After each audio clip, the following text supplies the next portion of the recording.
Les différences entre les différentes cartes, en fait, ça va être le niveau de service qui est associé.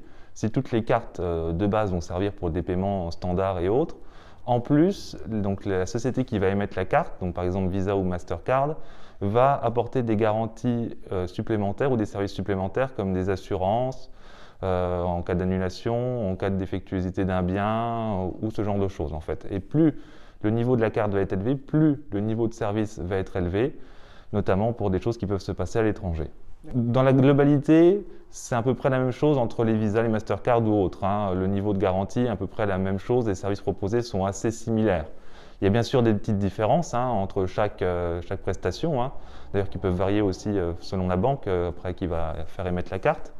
Mais globalement, c'est la même chose et il n'y a pas trop besoin de se poser de questions, sauf si vraiment on a des besoins très spécifiques où là, il faut se renseigner sur les conditions particulières. Oui. Alors, en dehors de l'annulation des voyages, il y a les assurances sur la garantie des biens. Des fois, les cartes peuvent permettre aussi d'avoir une assurance, une garantie commerciale qui vient en plus des garanties légales, en fait, quand on achète un bien avec.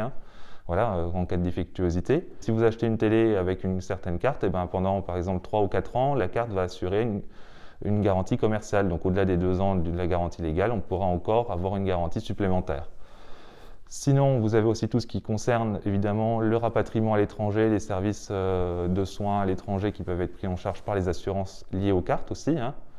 Et après, ça va être surtout des frais, des possibilités de retirer en devise à l'étranger, ce genre de choses, ou de faire certaines opérations en devise étrangère après. Perte vol, ça c'est surtout avec la banque en soi, c'est pas avec l'émetteur de la carte ça. Les frais qui sont liés, c'est vraiment avec votre banque ça.